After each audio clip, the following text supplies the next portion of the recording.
All right, guys, welcome back. I got John Stamp with me today. If you don't know who John Stamp is, he is the host of the That's Criminal podcast.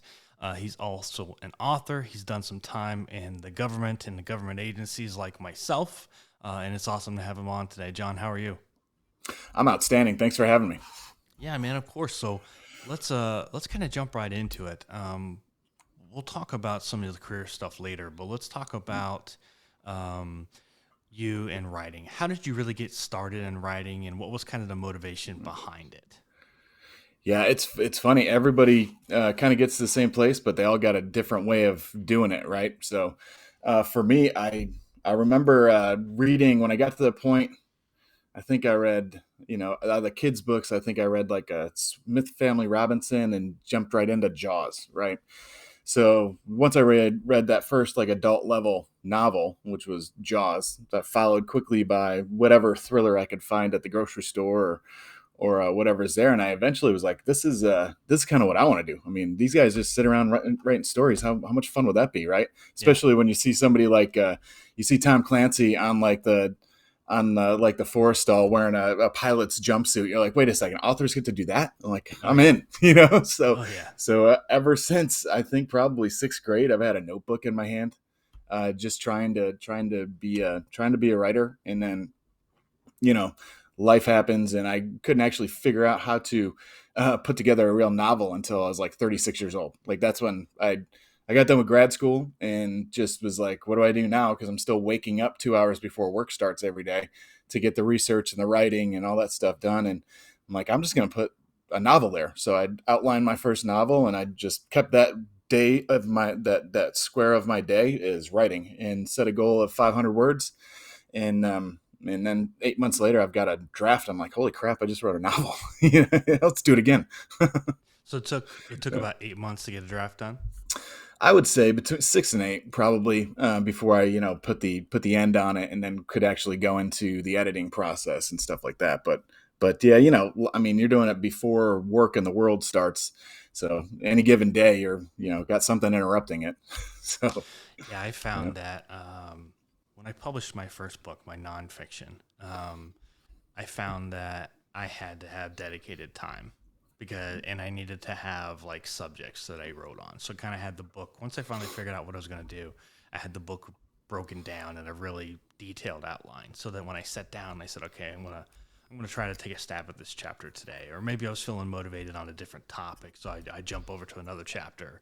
And I just kind of gave myself a deadline, and that's what I did every day. But with fiction, I found that I can't do the early morning thing because my brain's not Huh. rolling, So um, that spark of imagination I don't get until later in the day. So I found that when I come home from work, if I can sit down for like an hour, and that's my brain dump time. And then Oh I can yeah. look at the notes on my phone because I have an outrageous amount of notes. Um, Yeah. and I Yeah. can kind of brain dump some of that and kind of get into it that way because I would love to do it the first thing in the morning. I'd love to wake up and have a dedicated hour or two. I just I don't know if it's something that as I've gotten older, I can't get the juices flowing and get motivated to write something creative in the morning. Yeah, yeah. I think the only way I could do it, because I'm not a morning person whatsoever. I think the only way I could do it is because that was the only chance I had to get my master's level work done. Because Mm, there was just, after work, I'm just busted. Like when I get home, it's time to chill. I'm just tired, and then doing them, on TDYs and in various places. I think I worked on my final paper for that program in like 3 or 4 different countries. Traveling around doing stuff, and so it was just that was the only time that I could guarantee that I had relative peace to get stuff done. So I think I just yeah. ended up falling into that mold. But it was very interesting you mentioned in the idea of jumping around, and I never would have thought of it. I haven't gotten to do a nonfiction book yet, but yeah, if you're just like, I'm not feeling this today, I'm going to jump down to like chapter 13 because I'm really feeling whatever this category is, and be like, that's that's nice, because I think as a fiction you got to kind of watch the movie in your head and write it as it Yes, goes. exactly. Yeah. Like you can't. I kind of hop around with some of my fiction, but that's just because again, I have the chapters so outlined and I already have the story figured out. At that point in time, you're just going in and filling in dialogue and details and making sure it all matches. But again, you're still seeing the movie in your head. Where, I mean, I guess you could do the same thing with nonfiction too. It just depends on the book you're writing. But for me, it was like it was a building block. So Yep. I had it perfectly outlined where you didn't necessarily chapters didn't blend. You know what I mean? Oh yeah. So I really thought nonfiction was going to be harder than fiction. I thought that was my biggest challenge, and that's kind of why I did it first. Was because it was like you're getting knowledge and information and mentoring and all that stuff down on paper. How do you do that without sounding Yep. preachy, without sounding like you're lecturing and stuff like that? And I found that easier than doing fiction because once I did that and I turned it over to the publisher and we did the edits, I went right back to working on the fiction ideas. And I found myself like beating my head on the wall because it was like I just wrote something awesome, but it nullified everything after it. Yeah. So I was like, how the Yep. heck do these guys do that? And then when I hear something like Kyle Mills, who does like a 30,000 word outline, and then he just picks a chapter of a day, I'm going to write this chapter today. I'm like, how do you do that? How can Yep. you do that without? But I guess that's just maybe the experience, and it's Kyle Mills too. I mean, he's a different monster than we are. Yeah, I think the best I've ever been able to pull off is just getting in there and already feeling it and being able to bust off like 1,500 words before I had to hit stop, but Yeah, usually it's between like 5 to 700 that I can fit in a day, just because of other commitments. But yeah, to be able to do that and just like bam, bam, bam, just hit it and doing that full time, that'd be the dream. Getting up every day, working out, writing, and then talking to people on a podcast would that's that's kind yeah. of that would be a pretty good way to spend your time. Especially if you could break the day up. Write a little in the morning, have a break, or write a little in the afternoon. Like I could crank out probably 2 or 3 thousand words doing that. Yep. Yeah, I could see that. I've tried that before, and I love just especially like the kids are in school. You still got a holiday or something, and you just there's no the kids are in school. You drop them off, go to the library, write for an hour, kick off and go screw around, come back to the library, write another. That's fun. That you can really get some work done there. Yeah. But Put the yeah, social that's media it's away. That's yeah, just put it all away. put the social media, put the website, put the podcast stuff. Like if I can put all these other things away and sit down and have several hours of work to do, I've gotten a lot done. I've been at over 100,000 words for months now, and it's really going back through and editing and filling in some details and making sure, like, kind of getting that little plot line and kind of looking at it and making sure it plays out and doesn't cross over with something that you don't want it to. Um, Yep. that's kind of where I've been at. And I got other projects I'm working on just, because I don't think you can sit down and work on one project at a time and that's it. Like something always spurns an idea or something. And Yeah. you got to jump into it and get that working. And Andrews and Wilson told me this one time. They're like, don't be afraid to have multiple pieces of IP. That's your intellectual property. Like, don't ever Yep. cast aside an idea because as soon as you put pen to paper, it's yours. It's copyrighted, Yep. Keeping So those notes. yeah, exactly. Like Yeah. that's your idea. Like don't do anything with that because you never know who might grab onto that or who might want your next idea. And then you have something. So I was like, I never thought of it like that. So I Yep. always Yeah. always work on something. I tried that last year, and that honestly ended up screwing me up a little bit because and I think it might have been the subject matter because I was working on the sequel to Blood Red Ivory, and then I was trying to work on a third book in the kind of horror police procedural world that I write with Jackson Cole, and just trying to do both and trying to navigate those two worlds really just crossed me up and it slowed me down so much. I actually had to ditch the Jackson Cole book. It just wasn't coming together, and I think it was just because I had the two plot lines mixed up in my head. I'll get back to it eventually because it's got some really cool characters that came up, and I got a really cool idea of what I want to do with that whole thing. But I could not bifurcate myself enough to stick with two books at the same time. It messed me up bad. It probably slowed down um, Ty Benhoff too by probably 3 or 4 months. Just I don't know what it was. I thought it'd be a Hmm. cool challenge, and then I was like, nah, it's got to stop. Yeah, not working. So let's talk. You got your draft done. What's next for John Stamp once he has a draft done? My usually like you said, I got an outline. I'll usually do a relatively thorough outline as long as I know the hook to start it off, and then I know how I'm going to wrap it up. I can fill the bridges in there, and then once I've got that, it's the weird thing is I use Scrivener now, so I guess I go back to it a little bit, but I put my outline chapter wise into Scrivener, and then I just fill in the blanks like you said. But yeah, it's usually like if I had my written notes or my written outline, I wouldn't even go back to those. I just once that movie starts in my head, I just hit play at 6 a.m. and I hit pause at 7:30, and then just move on to the next day. So I get done with the first draft, and it depends. For this one, I actually didn't finish the manuscript all the way through to the end because the research piled up to the point that I had to get some stuff right. So and I was ignoring my antagonist a little bit, so Mm, I had to before I went to bring it all. It's like setting up for chess, right? So the final climax, you got to be like, all right, this guy gets here from this way, and this story brings this person in, and these guys are just going straight up the gut, and it's like, okay, well, now go back full and make sure that they can all actually get here. yeah. So I just went back and I did a read through. I think I was probably at like 65,000 words. Did a read through just to make sure it was making sense. Went back in, had to add a few chapters, so I had to lace in a few chapters here and there.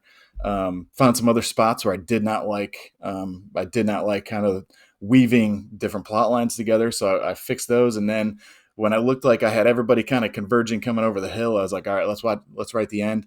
Had to completely change my ending because I really had a cool like helicopter crash in it. And then as I'm checking it out, I'm like, that's not going to work. I was like, crap. So I Yeah, had to you get completely. that good idea, and It then was you so much write it, fun. and you come up with it, and then you go to insert it in, and you go, "This is an awesome idea, but it doesn't fit. It feels out of the blue. It feels unorganic." Like, Yep. that's why I like Scrivener, just because you don't have to delete anything. You can say, "This chapter, I can modify it, and I can move it up here." And I can Yep. do something with it because I don't understand people who can write in Word and write a whole novel in Word. I can't. I wrote I need 6 to be in able to Word. move stuff.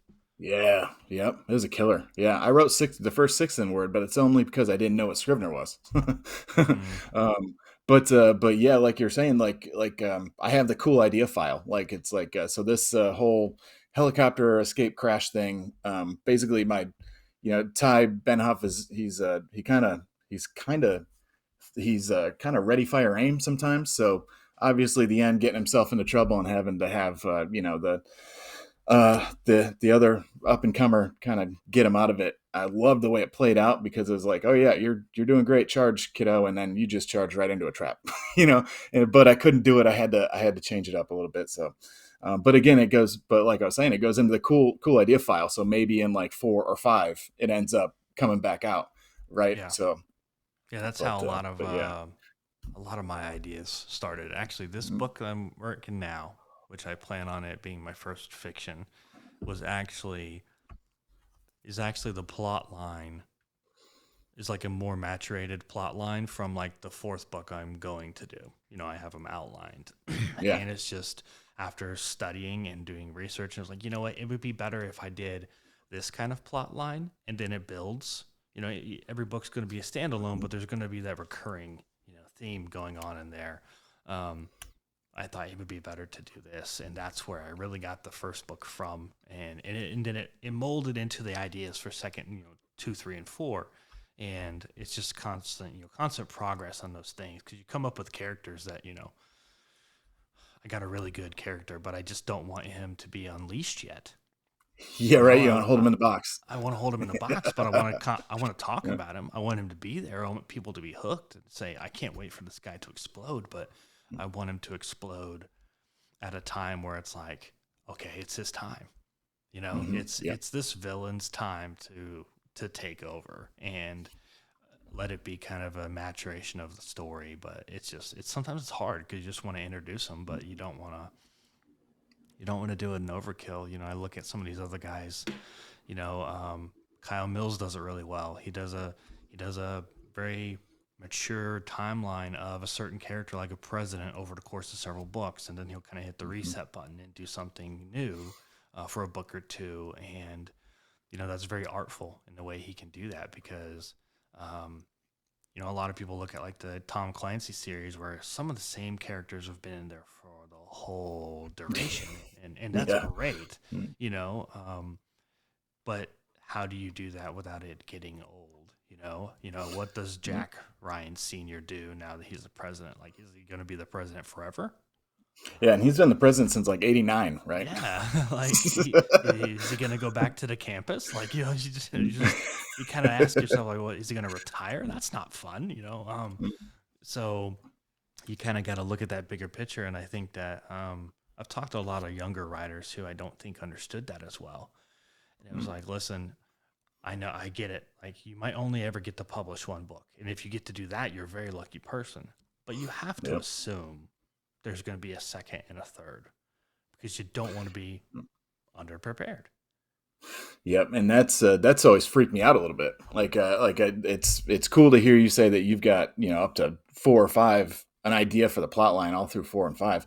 When I started, I was just like, I wanted to take it ended up being like a horror police procedural, and I was just like, I want to see if I can pull this off because I had the characters that I want to smash these worlds together and see what happens. No idea that I would be thinking series because I already had it in my head. I wanted to try this, so I start with kind of a horror, and then I've got an idea for like cop buddy book that I want to write, and then from there I've got a kind of going back to my old narcotics unit days, just okay, what's the worst I can do to this narcotics unit and just have them battle, right? So those first 3 were just all standalones. And I think it was until the third one, spoilers, where the character, like you said, the character you're trying to keep in the box just explodes on the page, and you're like, I wrapped that book and I was like, she was so cool. Like, we got to do this again. So I just like that. Spoilers got a sequel just because I wanted to write this assassin again. Um, and then I started thinking, I'm like, well, doing the maturing, I think a little bit was like, yeah, I need to think series because I've got some fun worlds I've created. I've got some great characters I've created. How do we spin that? And then to your point, like, I don't want to, I don't want to end up looking like Jason Voorhees someday, being like, all right, he's, they kill him in every book, but he's in the 20th movie and he's still just as strong and fast as he always was, right? Yeah, Doesn't even have a limp, so I was, balancing the idea of just fun adventures over and over again, or do you actually age this character? Because if you think back to like when you're in your 20s, you're off having adventures, and you know, I'm at 46 now, and then it's like the adventure sounds fun, but it also sounds painful at this oh point. yeah, yeah, So I'm yeah. Yeah. trying to What think of happens? my yeah Yeah, yeah what happens that, when that character hits 30 and things just changed overnight and they're like, well, my knee that's didn't pop like that yesterday. Like, yeah yeah. like He gets what that the duty heck? call and he's like, ow. Yeah, exactly. I think about that too sometimes, and I'm like, at what point do you put life's things in the way, but make it Mhm. feel organic? Like if you had a female character, and one of the biggest things in a female life is pregnancy. You know, how do you fit that in there, especially in an action thriller, and make it relevant, make it Yeah, making that organic? decision. Yeah. Yeah, Yep. and you know it could be like that in men's lives too. There's things, so you just kind of wonder, like, what can I throw in there and make it relevant, and not feel like it's just lingering weird idea that's in the way that doesn't make sense. And but you're right, like life things do come up. How do you make them? You got to make them realistic too. They can't feel like that's the thing about James Bond and some of these other characters. They're grounded. They have real life. There's always that thing that tugs them away that they can Uh, never fully have. You yep. know, um, and I think that's what makes these characters real. Because if they would just shoot 'em up, bang bang guys all the time, always getting all the ladies and et cetera, driving Ferraris and all that, it just sounds great. But Yeah, it's fun. it's every book, it's every Yeah. movie. Like Yep. Yep. when does that tug come in? And what is that like for you when you're thinking about stuff like that? Well, I'm kind of just falling into that now, is because with the Thai book I just dropped, or just wrapped up and sent off.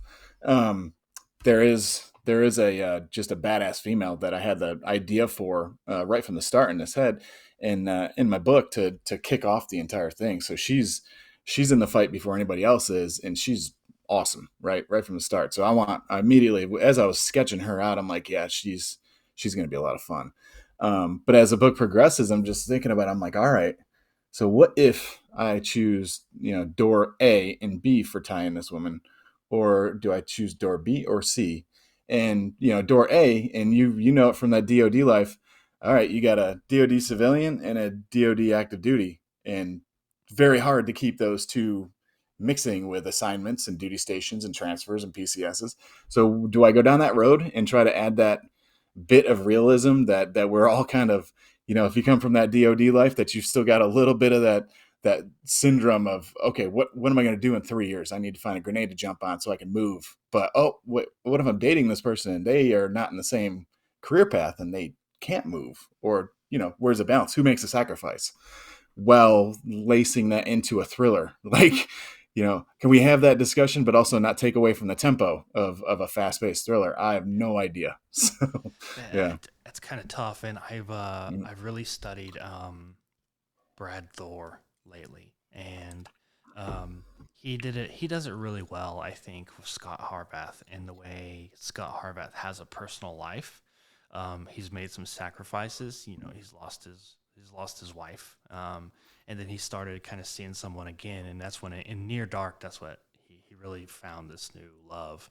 And now, so over the last couple of books, it's been that tug. She lives in like Norway, and he's obviously running around the world trying to find a way of getting back to that part of the country or that part of the world to spend a few minutes with her. So he has that romantic subplot line that rolls through there that's constantly in the back of Scott Harvath's head. And I've really looked at that and said, how does he bring it up? And why does he bring it up? Like in his new book now, I'm reading Deadfall right now. I was honored to get an advanced copy of it. And this is Scott Harvath turned up to 11. He's going all out, but he does drop in there every now and then about his girlfriend, in Norway. And it's just kind of that small little thing that's in the back of his head that he kind of looks at the end of a hard day and goes, God, I'd rather be there. Right. But then he has to keep it moving. So it's just looking at little stuff like that and kind of going, okay, I see how that's done, because you want to keep them grounded and have a sense of realism to them, but you don't want it to be like just randomly pop up like, oh, hey, I have a girlfriend, and readers are like, what? Yeah, exactly. Well, it's I think it's Elmore Leonard's rules, and that's kind of the person who I'd followed. Elmore Leonard's rules for writing is when I first was like, I'm going to go with this. He's my guy. I just love the characters. I love the writing. And he says, you don't write the parts that people skip, and you're just like, oh, this is a weird genre to try and get that family time in. It's like, man, how do I bring this up? But at the same time, there's a real bit a slice of life to it, because I'm sure you've missed vacations, you've missed trips, you've missed holidays. It's just part of the life. And luckily, my wife she was always like, hey, I got a crazy idea. She's like, go get them, Yeah. so okay, I'm going to the Keys, or I'm going to see Blink-182. I was like, that's cool. I'm going to be up in DC for a demonstration, Yeah. So, but it would be nice to see if you can get that in those books, get that in that real slice of life that people deal with a lot, Yeah. I've really noticed that, I think as writers, we tend to want to write a lot. You want to write the details. You want to really explain it. And I've noticed that when you want to drop something that is a little outside of the story but gives a little bit character development, you don't go into a lot of detail. You do it in a sentence. You do it in a paragraph, and that's it. And then you kind of move on. And then it drops it in there and teases the reader, but not to a point where they want to flip the page. Like, this romantic crap. That's not why I bought this book, flipping over. That's exactly right. Where's the gun porn? Yeah, come on. So you tease just a little something like that, and I think that's where some of these more experienced guys like Brad Thor and Kyle Mills, and even Jack Carr's done a little bit of it. You drop it in there without making it a thing, and it just shows you can relate to the character even more, and that's why you love them. So Yep. I think that's a big thing to try to work on without trying to force it. Yeah, and that's again, that's a balance. I mean, but that's also the evolution, right? If Yeah. you're improving every book as a writer, you should at some point, push for to try and capture that. And if you don't nail it, then you're like, all right, well, I'll try it again. If you write the books for yourself, because you're the one that has to read it 6 times from draft to final submission. So it'd be cool if the readers like it, but as long as I like it enough to keep going and reading through it over and over and over again, looking for mistakes, that's the important part, right? Yeah. So let's talk. Do you use beta readers at all? Yeah, a couple here and there. I'll have a handful that have tried it.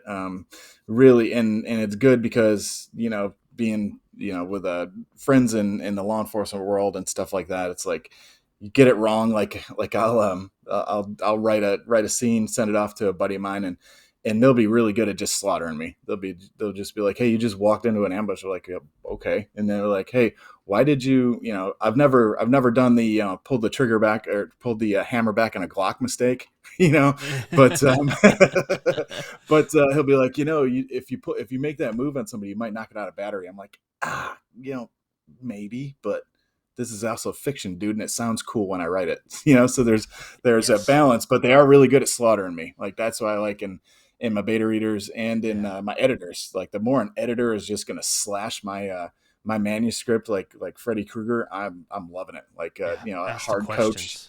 Yeah, that hard coach that'll make you think and just stop your whole day because you'll be like, I thought I nailed this scene, and they'll be like, but this thing sucks. How are you gonna explain this? I'm like, and that ruins the rest of your day. You're just like, I have no idea. Like this book's ruined. Yeah. But it's good because like I've used a couple of beta readers and they caught things that they're like, why would he say this before she knew that? And it was like, that's good. So you can look at Yep. that two ways. You can look at it like, oops, I need to fix that. Or maybe that's a twist. Maybe that's a small little twist, and the other character questions that internally. So I've kind of looked at it like that, and used some. Of course, I found some things in there that are like that wouldn't happen. It's like, well, yes, I guess you're right, it wouldn't. Maybe I need to make it a little more realistic. But again, it is fiction, though. So if the thing I have an issue with some of these reviewers and some of these readers who want it to be ultra realistic is that they forget that it's fiction, and they say things Yep. like that would never happen.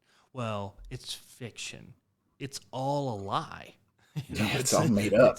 it's all made up. So it could happen.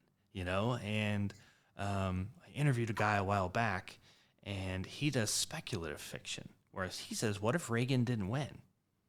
What if Yeah, I do love Nixon that. stayed in? What if this? What if that? What if we did went to World War III? What it wasn't the Cold War, it was World War III, And he writes like that, which I think is incredibly interesting. But then he was like the biggest thing I get is feedback from people saying that would never happen. Well, it's not supposed to. I'm pulling this out of the ether, bro. Yeah. It's like, come on. Did you look at the categories on Yeah. Amazon at all? Like it says speculative Uh, fiction. Like it's yep, and not it's real. and yeah, and well, his books are all on my bookshelves, but the original Clancy's where in Hunt for Red October you learn how a reactor works, and you learn how the sonar works with the dude listening for just a single ping. It's like, Tom, this is great, but holy crap, dude, I don't need to know what that bolt does for that console on this Russian submarine. Yeah, Never it gonna was. never gonna need it, man. So can we get back to the action or the drama a little bit? So that, but you also really want to like get it right. So where's that balance? Where's that line to where don't lose my tempo, don't lose my conflict, but show that you've actually put the time and effort in to make this realistic. That's a tough one. So let's talk about Blood Red Ivory. That's your most recent book, right? Yep, yeah, it came out last year. And again, I was trying that two book at the same time effort, and that slowed me down for part two. So, but yeah, Blood Red Ivory. It was I had it in my head for a while, and I just wanted to. I had the character in my head for a while, but just waiting to find the right plot. The way to introduce him was the hard part. What kind of research did you do for this? It's kind of I don't want to say it's kind of out there, but it's kind of a unique storyline that you can get wrong. You could get wrong real easily. Yep. And I read some. Your publicist sent it to me, and I read some of it, and very interesting. But what kind of research did you do to make sure you're kind of staying on authentic line? That was a tough one because really Ty, I needed to have a reason to screw over an agent to put him in the position that I needed him in. So basically, I came up with Tyrone Benhoff, former city cop turned federal agent, but he's really just an amalgam of all the greatest investigators I've worked with over time. And in our genre, it's very easy to make them. I don't know why this comes up to me, but Marion Cobretti, right, from that old Stallone movie Cobra, the dude that cleans his gun while snipping at a piece of pizza with a scissors, and just taking out a random like robber, like he's a Mm-hmm. one-man army, but never Yeah. cracking a smile, just Yeah. never cracking a smile. And that's great and all, but I just sometimes I notice that we lack Mahoney. We're heavy on Tackleberry in these genres, and we lack a lot of Mahoney. If the Police Academy references still exist, I don't know if anybody will see them. We're Um, aging ourselves a little bit. I get a little bit, yeah. it. But yeah. So all the best guys I ever worked with. I mean, we don't take anything serious. I mean, you turn it on when it's time to turn it on. When you're working a case or an interrogation room or a crime scene, you turn it on and be professional. But any place else, like I don't think. I mean, they're the funniest, like darkest humored, just sarcastic people you ever meet. And with as people who enforce the law, a whole lot of times there's a gigantic, just absolute disregard for rules and policies and laws. Period. You're just like, all right, well, if I gotta enforce the law, like I can't take too much seriously, right? Right. So it's Right. it's an odd balance, but they're just the hilarious people and the outstanding professionals I've worked with. I wanted to get all the funnest parts of them and put them into this character. And so I had the character in my head for probably a year or two. The problem was I was like, how best do I do this? Because he's, if I just start this out with a case out of DC or something like that, I'm not sure it'll work for his character, for his personality.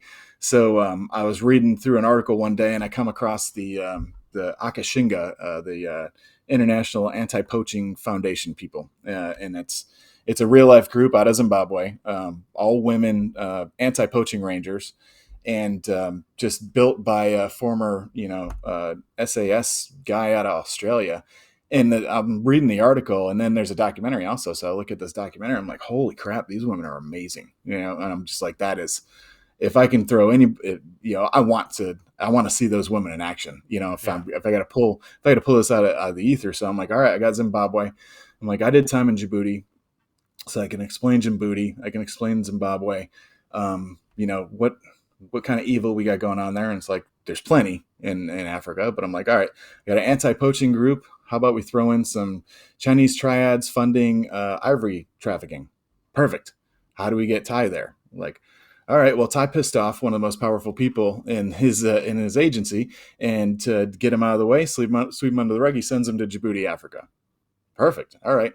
Oh, and then we have a homicide right in the middle of this fight in Zimbabwe, and just to screw him over even more, this assistant director throws him right out in the middle of this crime scene with no backup whatsoever. Like, all right, that's a stretch, but I can sell it. Yeah. So I'm Yeah. like, all right, so it ended up turning into to kind of Shane. It's a one riot, one ranger, and but the fact is, it was a trap the whole time. So these people that have it out for my agent just throw him into the meat grinder, as every good thriller should. And he's working a homicide while having no idea he's in the middle of a range war between these two different factions. So yeah, am I stretching feasibility of it? Yeah, but in a deployed environment, are you often working without the resources that you normally would have back home? Absolutely. Are you making do with what you got? Absolutely. So Yeah. it kind of, yeah. So it was a delicate walk, but once I started fleshing out the plot, it was just so much fun. It ended up feeling like a western, and I was like, yeah, it's just fun. How did your experience with some of these other agencies, like the FBI and other places you've worked, really lend into the realism and kind of the execution of the story for Blood Red Ivory, considering that it's in Africa, it's in a place that we've developed, DoD and stuff wise.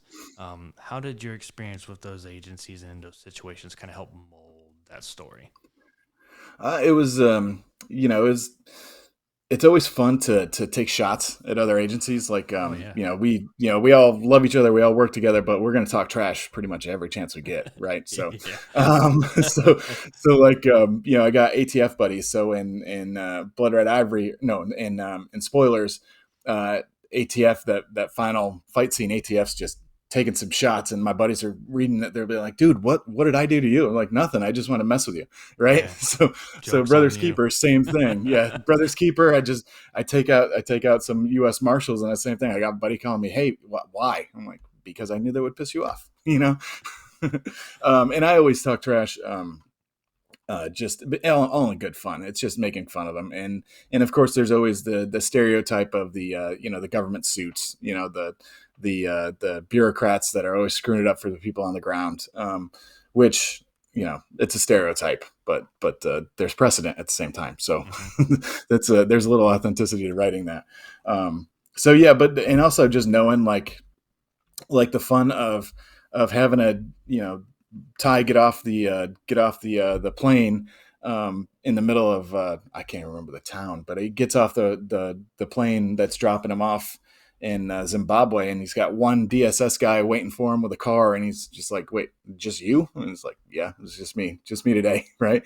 And the DSS just can't compute that they would just send this guy all by himself out here to try and work this. Where Seems so wrong.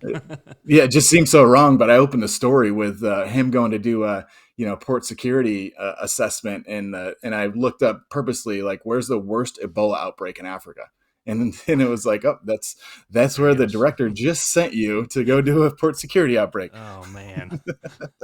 So it's I mean, it was exaggerating the battered agent syndrome, but it's fun to push that button every now and then. And it also changes things. I mean, usually, in the '80s we had Beverly Hills Cop and pretty much Tango and Cash and pretty much any cop movie. You've always got the lieutenant screaming at the hero detective. You're screwing this up. You're this close, Axel. And so it's like, well, why don't we just have them just completely try to sink him right from the start? And he knows it. So it's right from the start. He knows that the whole reason he's being sent out here is because they are going to get him out of the agency, just because he's too much trouble. And I was like, yeah, that clears things up. It's perfect. So, spoiler free, what's in development right now? What's on John Stamp's computer that is the hot thing he's working on? Overmatch is the one I just sent off to my publisher, which takes Ty and some new characters that were a ton of fun. And my bad guy, I love the bad guy in this one. Basically, run around Jakarta using a terrorist attack as a ruse for a heist of some very high priority equipment and some very strategic global level competition between nations, and it's all stuck.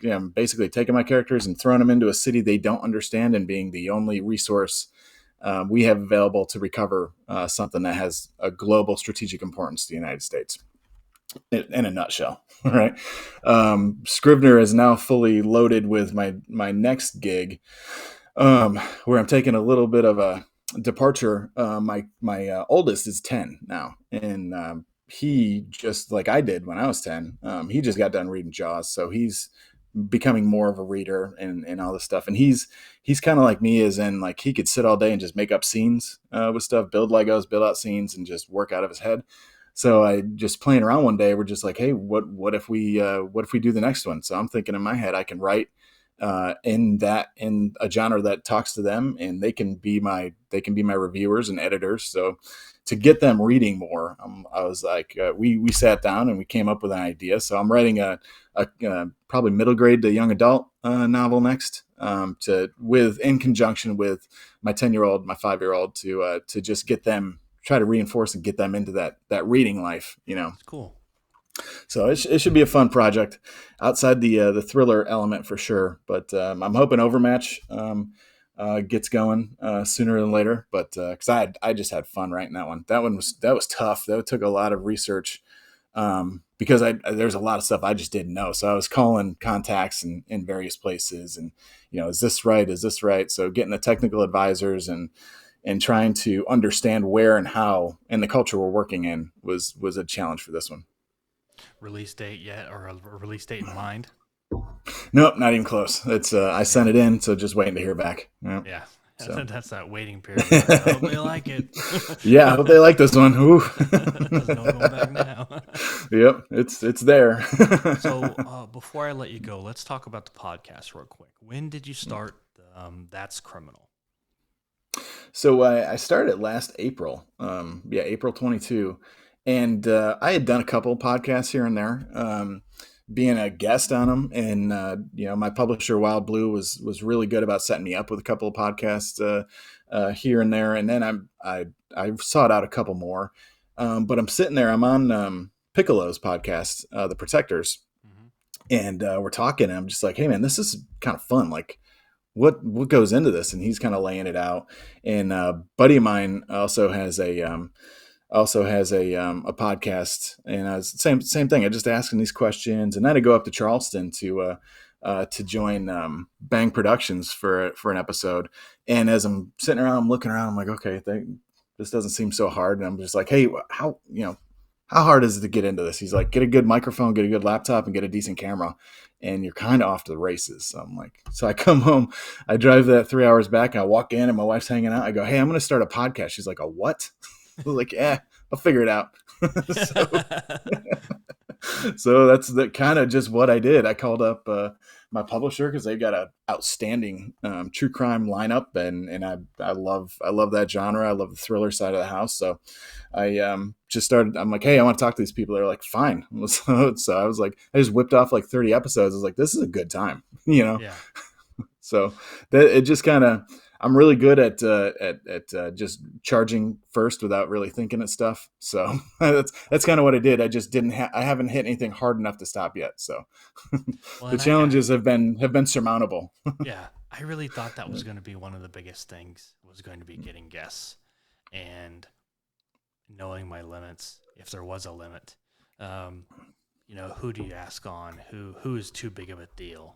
People who have been on these bigger podcasts, are they going to come onto yours? And I've only had one person that asked a question about viewership and then told me no, and it was somebody I Yep. didn't expect.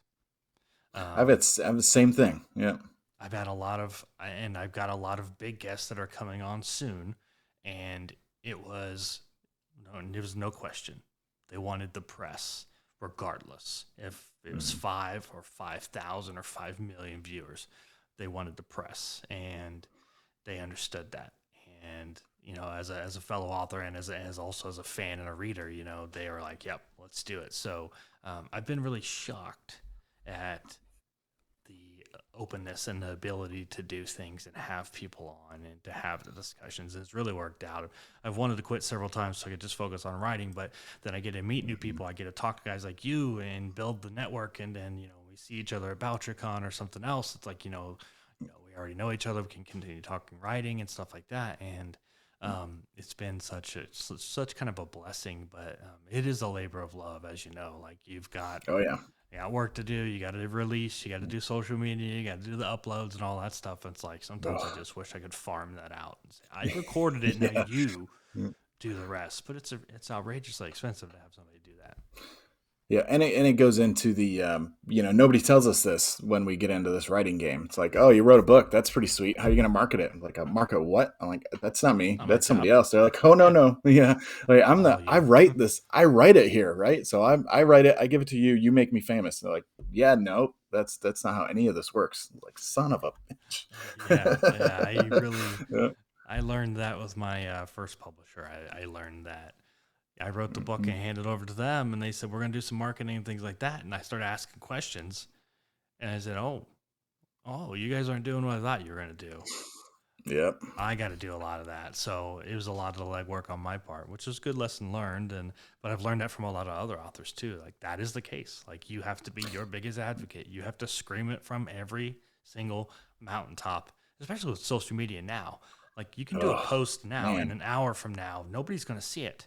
Like you have to just Yep. be constantly talking about it. It almost seems like it's annoying, but um, Yeah.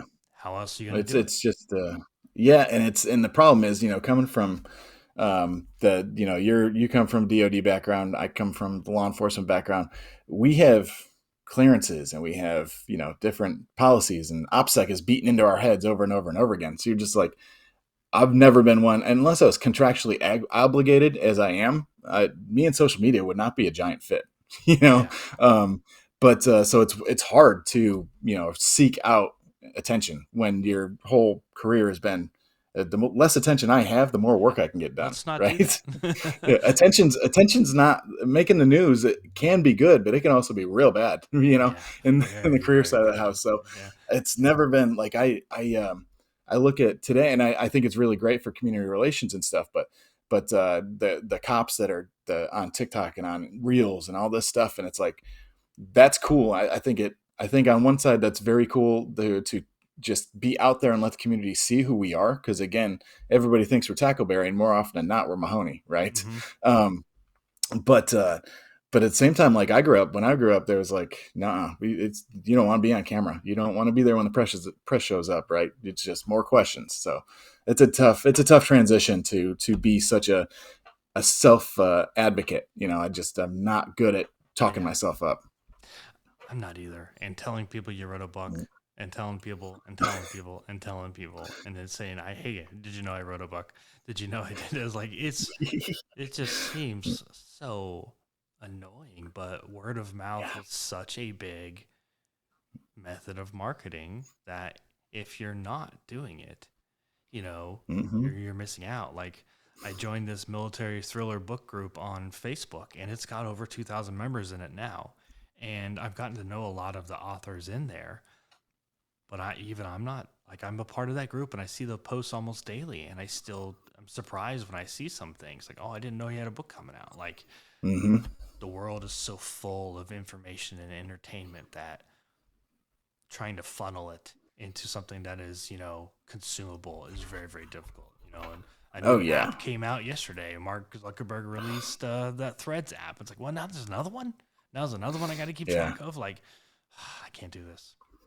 Yeah, and I saw everybody getting on there and throwing out those posts, and in our community, it's all throwing out the covers, throwing out this, and I'm just like, oh man, I'm like, but isn't Zuckerberg the one that started like pulling people's stuff and censoring you for possibly angering somebody in some Yep. place? And I'm like, I don't know if I got patience for to go Everything's back good there now. and be spanked. Like I posted on Instagram once, like, cause I don't know, VersaClimber, the VersaClimber machine, jumped on that thing at the gym once. I thought I was going to die. Right. So I just throw up a post. I'm like, hey, to whoever created this torture machine, when I'm on it, I want to hit you with a truck. When I'm done, the endorphins kick in and I love you. Right. Yeah.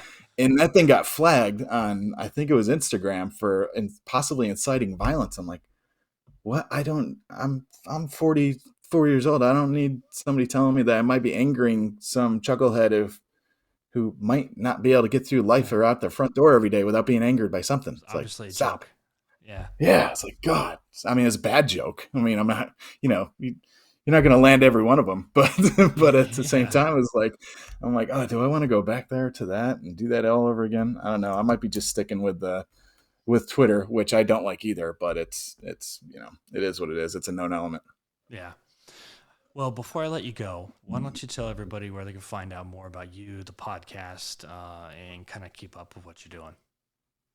I appreciate it. Yeah, the I try to keep it simple on Instagram and Twitter. It's at no at yeah at John Stamp Writer or at That's Criminal Podcast. Spotify, Apple, pretty much any. There's like 10 other distributions that I have the podcast on that I don't understand, like 8 of them. So That's Criminal Podcast. Pretty much anywhere you throw it into Google, you'll find it. But it's transition. It's like I do 10 episode sprints, and then go back to finding more people to talk to and kind of trying to evolve the show a little bit. But I switch between thriller writers, true crime genres, and then people from the field every now and then. If something comes up cool, like this 10 run sprint, I'm going to have somebody from the DNA Doe Project on, a DNA lab that focuses just on identifying missing people. Also got you'll be joining me next Yep. week, so it's a good mix of between true crime, thrillers, and those kind of cool projects we see out in the field. So it's fun. I enjoy it. So Cool. Well, thanks, man. Appreciate you coming on. I'll be on next week on yours, and we'll stay in touch for sure. absolutely, man. Thanks for having me. It was fun.